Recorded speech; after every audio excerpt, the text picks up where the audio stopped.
So guys, before we get started, don't forget we do have that amazing discount code thanks to Tier 0 Games going on right now. And all you have to do is put in ZW Games 5 to get 5% discount on your total order at tier0games.com. The links will be in the description below. What's up YouTube, this is Joe from Z4 Games, and as you can see, we finally got all the brand new mekllord support revealed to us. Where it was this morning, last night, I'm not sure, but all I know is that I woke up this morning to brand new mekllord news, and I am extremely happy and excited to share it with you guys. Big shout out to AdamMac95, his DeviantArt account. I'll try and post it in either in the description or in the comments down below so you can check it out.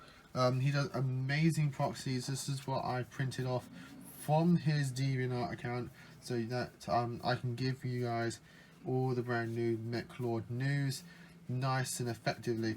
And not only that, but I've also made a deck, as you can see, using these cards because I'm a big fan of mekllord.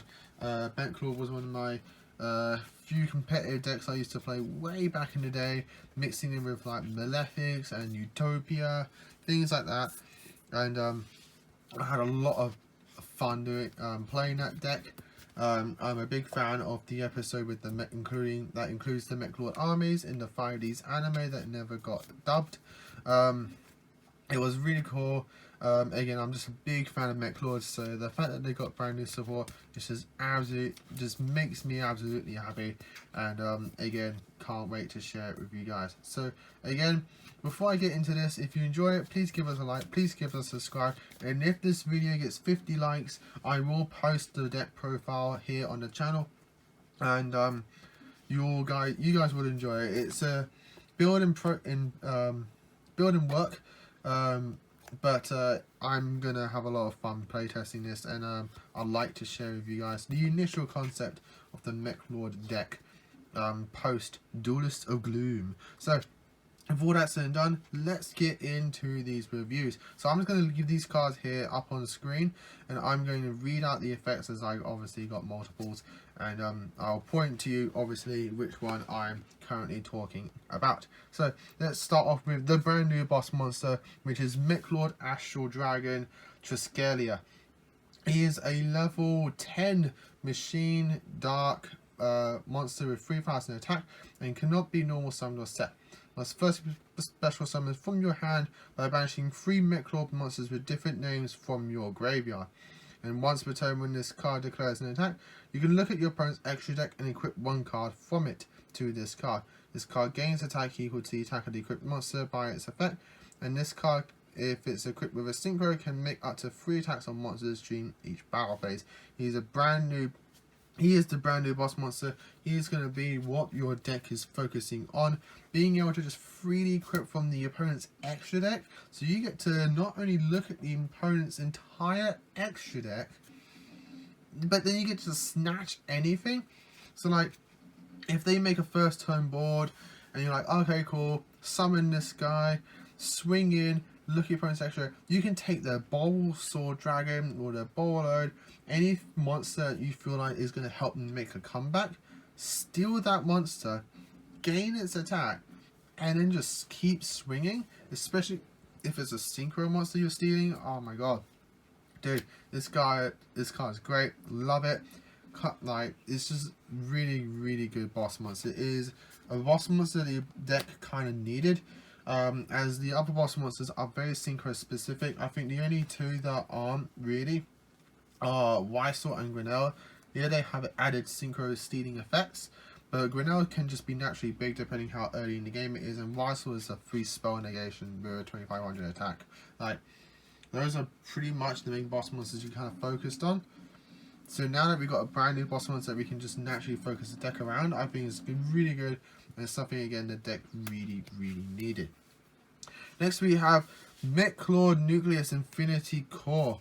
So this is a level 1 machine 0/0. This is the first core monster that we have in the actual official game, which is really cool. So again, level 100. If the first time this card will be destroyed by battle, each turn it is not destroyed. You can only use each of the following effects of mekllord Infinity Core once per turn. If this card is normal or special summon, you can add one mekllord spell or trap from your deck to your hand. If this card is destroyed by card effect, you can special summon one mekllord Emperor from your hand or deck with a different attribute from the monsters you control, ignoring its summoning conditions. Also, you can attack with only one monster for the rest of this turn. If you're summoning something out like Yugioh, it's not too much of a deal since Yugioh can only be the only one that can attack anyway through its own effect. But being able to just get a free Grinnell from your deck is very, very nice, and the free Yugioh as well is not too bad. The only shame it is limited to mekllord Emperors, so you can't summon the Astral Mechanicals, the Astral monsters, but if you could, that would just be absolutely insane. Pop this, summon this, swing in, steal something. Yeah, cool, that's alright. Level 1 is really good. 0-0 can be useful, but I wouldn't advise playing things like Machine Dupe. Though you could play Machine Dupe since it is a mekllord card. Being able to Machine Dupe this and then just sack them all off for one of your mekllord Emperors, especially your Astral Dragon, is again not too bad. But I wouldn't advise Machine Dupe because you're not going to get full benefit from it. Then we're going to talk about mekllord Army Astral of Obligatio. I love how we got a core, an emperor, and an army. Like, the armies I think are a bit underrated on the mekllord side. They are pretty good for what they are, obviously. So mekllord Army Arsenal of Obligatio is a light level 4 machine with 1200 attack, 1800 defense. During your main phase, you can activate this effect. You cannot special summon monsters for the rest of this turn except machine monsters. Also destroy this card. And if you do, special summon 2 mekllord armies from your deck in defense except Army Arsenal Obligatio. If this card is sent to the graveyard, you can activate this effect during the end phase of this turn.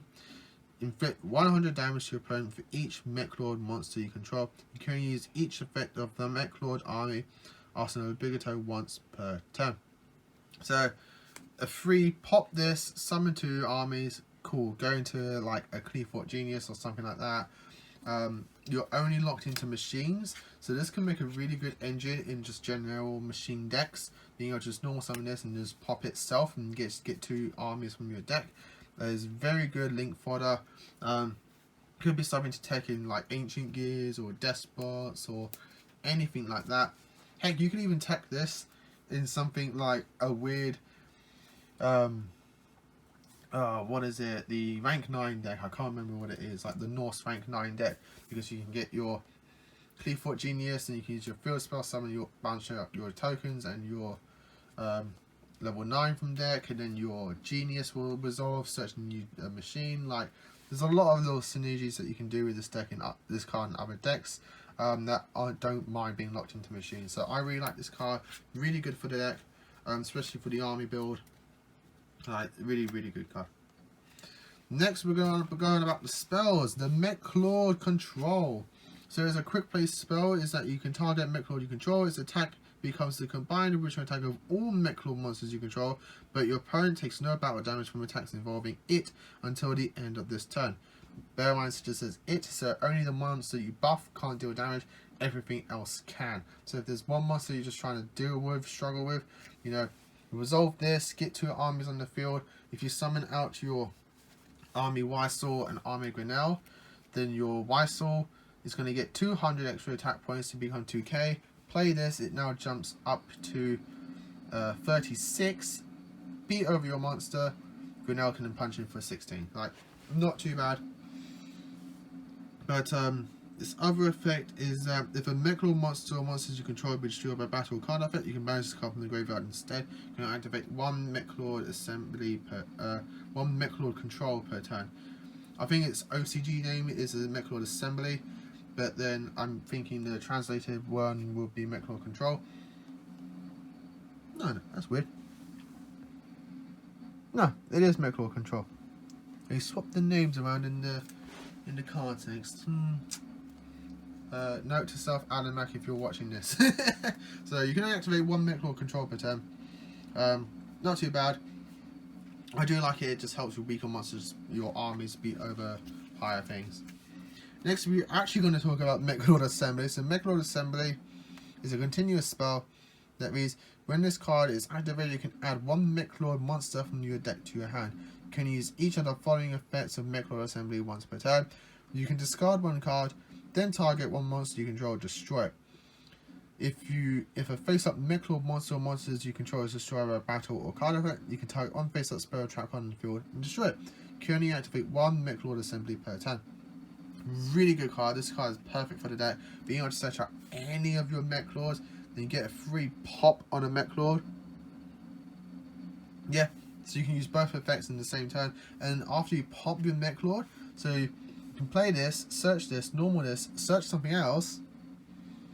Then you can, or in fact, if you normal this, search this, play this, search out one of your mekllord emperors, then use this to pop this, then pop a spell or trap card on the field, and then this resolves summoning a mekllord. Like, it's just free. Really, really good. I really like this card. This card is absolutely perfect for the deck. Something that the deck 100% needed. And then lastly, we're going to talk about the trap card, which is Cruel Mercy of the Mekklord Astral. I have to say, the artwork on this is really good. Seen from one of my favourite episodes, again with the Mekklord armies get introduced. Really good episode, really good card. Love the artwork. Target 3 Mekklord Emperor. Target 3 Mekklord monsters in your graveyard with different names. Either add those targets to your hand or special summon them, ignoring the summoning conditions until the end of the next turn. After this card resolves, you cannot special summon monsters except machine monsters. Not too bad. Love how it just locks you into machines, not mekklords. Perfect card. Really good. And then if you control a Mekllord Astral monster, you can banish this card from the graveyard and target synchro monster your opponent controls. And if you do, inflict damage to your opponent equal to its original attack. You can only use this effect of Cruel Mercy of the Astral Mechanical once per turn. Plus you destroy that synchro. So, really good card. Really love it. It's quite easy to get multiple mekklords in the graveyard, so it's not the restriction to you have to target 3 mekklords. It's not too much of a downside. You're going to be flooding your monsters into the graveyard pretty easily with things like Astral Mechanical ditching free to summon itself. You got your Infinity Cores and your armies as well being link fodders off and being popped as well. So like having the 3 mekklords in the graveyard again is not that much of an issue. So guys, that is the review of the brand new mekklord cards. I'm not going to go over the Emperor Wysel Synchro Absorption because I believe I've already spoken about that, but that is also in this set as well. But again, overall, what I think of these cards, I think they're all absolutely phenomenal. Mekklord Control is nice for the army build. They all have their specific targets, but they all meld together, which I think is just absolutely phenomenal, especially for this deck. Is it going to be top tier meta? Probably not, most likely not. Is it fun and does the support help the deck that it's supposed to be going for? Yes, 100%. Exactly what the deck needed, and that's what these kind of supports need to do. They don't need to make these duelist sets and these duelist decks top tier 100% meta deck tier 0. What it just needs to do is just help the deck that is supposed to help, and this is what this support does. This is what the Ra support does. This is what the Jinzo support does. And I think the Duelist of Gloom is going to be a really good set, really cool set. I do hope that they introduce, I believe we still should have 2 more characters for that set. I believe they do introduce 5 characters. So let's hope that we get those 2 characters. If they do, reveal to us soon. So we can get more character decks and more character support. So, as I said before guys, if this video gets 50 likes, I will produce a base build for the mekklord deck using all the new support, all the old support, and what I believe is a good starting point for you and your mekklord decks. So until next time guys, like, comment and subscribe, and as always guys, happy dueling.